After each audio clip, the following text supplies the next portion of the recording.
Hi guys, welcome to How to Housewife. Today we're going to be reviewing Savor Easy's coffee sponge cake recipe.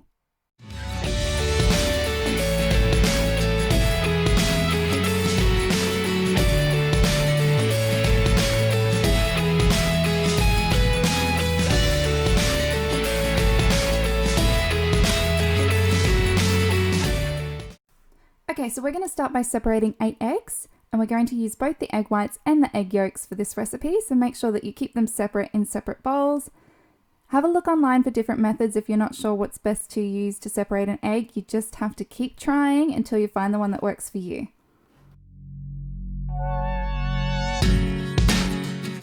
So we're going to start with the 8 egg yolks and add 3/4 of a cup of sugar, and I'm just going to mix that through with a spatula until it's all combined.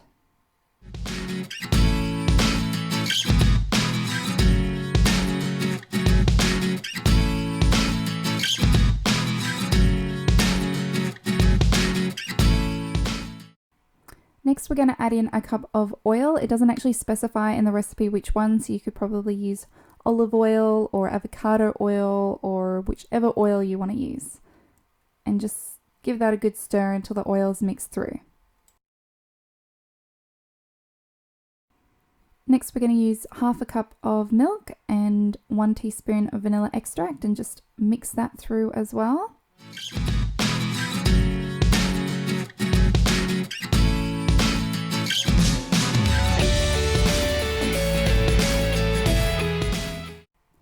Okay, time for the coffee part. So I've just got 2 tablespoons of instant coffee and I'm going to use warm water. Do not use boiling. I know it's coming from the kettle, but that kettle was boiled 20 minutes ago. If you use boiling water, it will make the coffee bitter and burnt. Don't do it.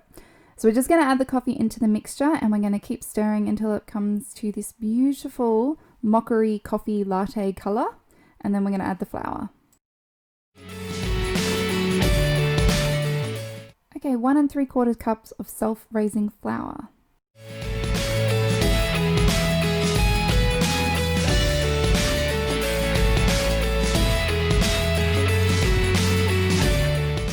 One teaspoon of salt, and let's mix all this through.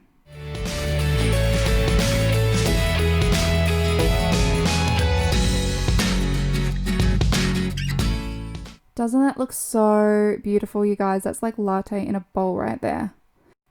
So this is the batter part of the cake, and then we're going to make a meringue, and we're going to fold the meringue through this beautiful mixture here.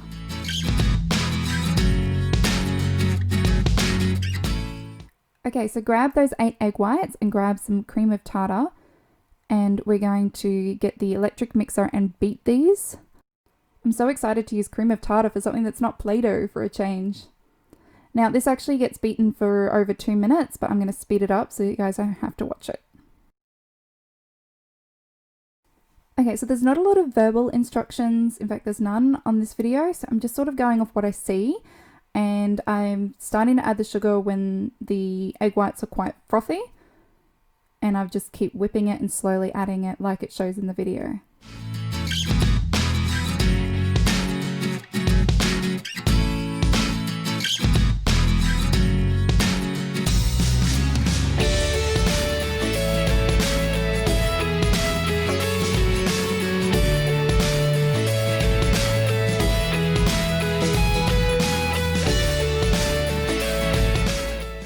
So I'm basically just waiting until it gets to a meringue-like consistency. They don't say a lot in the video, so it's just a matter of, I guess, a little bit of common sense mixed with what you see. And so I'm waiting for the peaks to form and then stay there. So as you can see, they're not moving.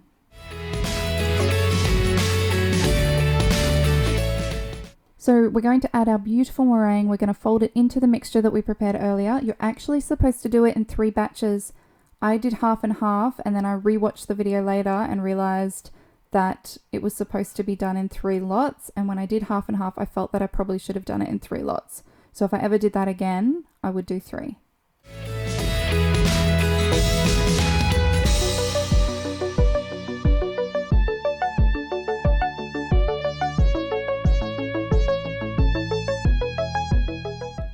Okay, so we are now going to spoon the mixture into a pan. And I'm just going to pick it up and drop it just to pop any bubbles and whack it in the oven for 15 to 20 minutes. Okay, so now we're onto the cream cheese icing. So start with 1.5 cups of thickened cream.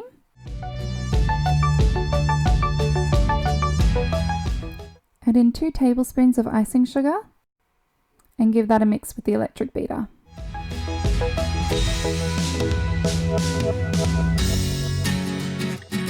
So after we've thickened the cream up a bit, we can add the 225 grams of cream cheese. So I've just grabbed a 250 gram block of cream cheese and just kept a little bit in the packet, and the rest is all just gone in there.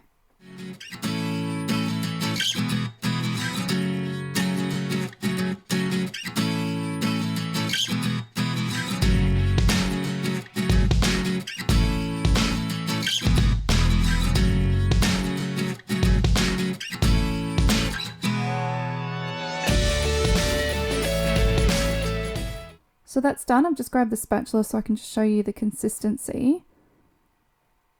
And we've just got to add the coffee through now.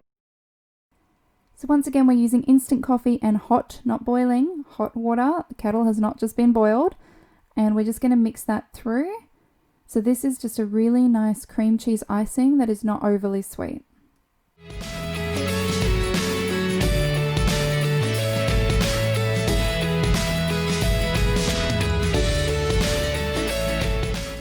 Okay, so here is our sponge cake that was baked and put in the fridge just to cool.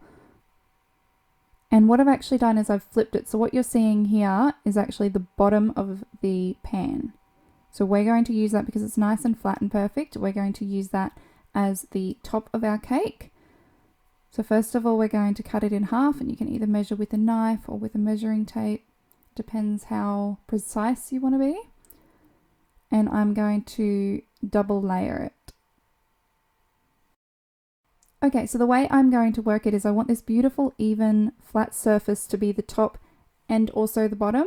So in the middle, we'll have the 2 middle ends meeting, and that's going to have icing through it. So that'll help smooth it out and keep the whole cake very nice and flat, if that makes sense. So the top of your cake that's usually a little bit more uneven, that is going to be the 2 middles. It's going to meet itself. And the bottom of the cake is going to make up the very bottom, and flipped over the other side is going to be the top, and it's going to be a nice flat cake.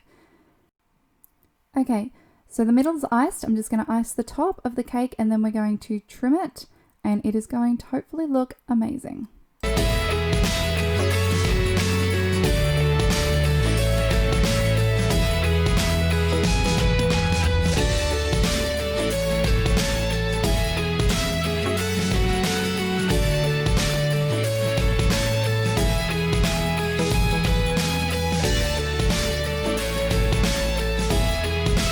Okay, so I'm now trimming all 4 sides with a very sharp, very good knife.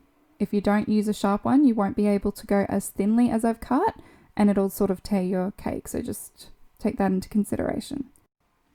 So this has come out really well, so it's a really great recipe. The video itself was also really great. I would have preferred some verbal cues and explanations, but that's probably just who I am. But yeah, I found it pretty easy to follow. There's a few steps there, but you're not going to get the cake as amazing as it is without the, making the meringue and the batter and the icing and all those elements. So definitely worth a try. I will post the recipe and the link to their video down below. Have a great day, guys.